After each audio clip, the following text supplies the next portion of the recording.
Here's a scenario for you. Let's imagine that a mob boss places a gun to your head and demands that you run a 40K marathon or else your entire family is killed. It's an absolute horrible problem to have.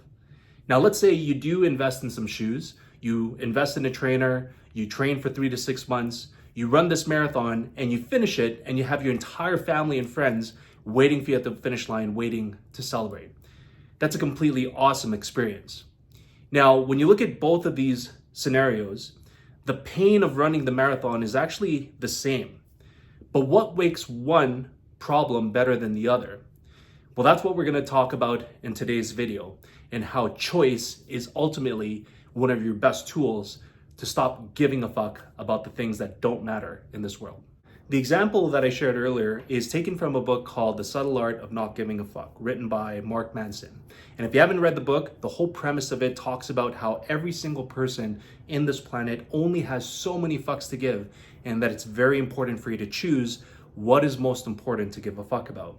In chapter 5, it shares the example that I provided earlier to highlight a very common issue, I'd say one of the biggest issues that many of us face when it comes to dealing with problems that we encounter on a day-to-day basis. Now, whether a gangster is pointing a gun at your head, forcing you to run a marathon, or if you set a goal yourself to complete the marathon, the pain of running the marathon is exactly the same.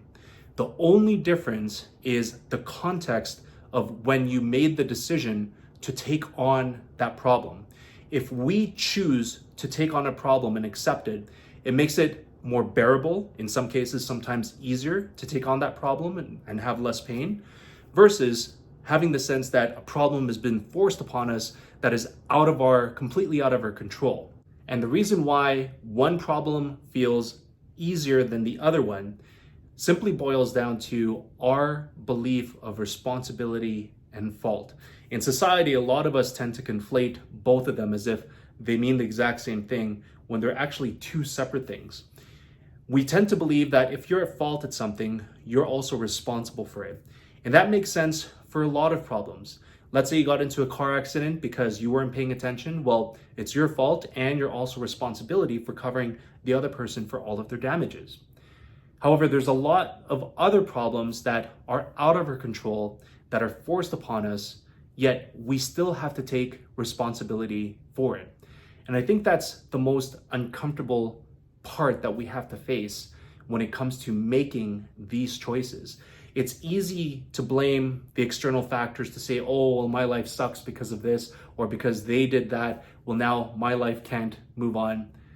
No, we have ultimate responsibility no matter what happens in our life. For example, if someone leaves a baby on your doorstep, that's not your fault that someone put that baby there, but it is your responsibility to decide what you're going to do next, right? Whether you're going to adopt it or, bring it to an orphanage, whatever the case may be, that's your responsibility.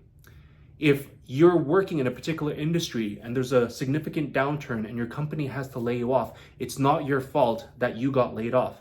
But it is your responsibility to try to figure out another way to earn an income. Maybe you need to find a new job or go into a different industry.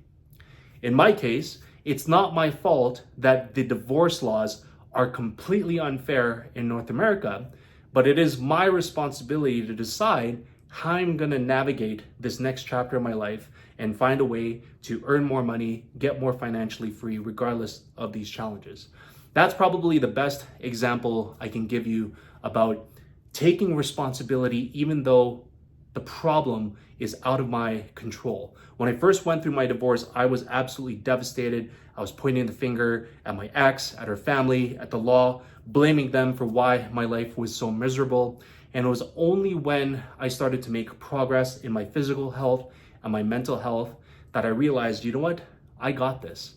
And what seemed challenging at first now seemed a little bit more bearable. They didn't make things easier, but I knew that if I continued working on myself, I would get stronger and I would become more capable in taking on more challenges as I start to live a better life and potentially start earning more money. So it starts with your absolute mindset. And yes, there are many things that are unfair in life. There are things that are going to be out of your control that are going to happen, and it's going to suck. However, when you recognize that you actually have a choice in everything that happens to you, a choice to be responsible at that moment. That's when everything changes. And two particular things happen. A, the pain of the situation that you're in starts to get relieved. But two, more importantly, you start to take action. Because at that point, you stop caring about whose fault it is or why it happened. That doesn't even matter anymore. You've now chosen to accept this challenge, and now it's more bearable to continue moving forward as you progress and working through that problem. And once you do this, once you make the decision to choose to be responsible in every situation that you encounter in your life, especially for the ones that are out of your control, you eventually reach the point. This is probably the most important realization that I got from this whole concept from the book, is that you change from thinking about working towards a goal as wins or losses, and you now prioritize the value of just simply going for it as the most important piece. Like, going for it for me now is more important than winning or losing. I know I'm not going to win every single battle, but by the end of my life, I want to be able to look back and say, I went for my dreams. I tried to go for that girl. I spent as much time as I did with everyone that I loved. And now I'm happy because I didn't leave any stone unturned. If you talk to any person who's on their deathbed, some of their biggest regrets are not chasing their dreams, not going for something that they really wanted to, not saying something to someone special that they wish that they did. This is probably the biggest realization that you'll get in your life once you simply make the decision to choose to be responsible for every single problem that you're going to encounter in life. And regardless of who caused the problem or what fault, you will now be in a place where you're absolutely giving a fuck about the most important things in your life, and you're no longer giving a fuck to the things that are sapping away your energy. So I hope this message finds you at the right time.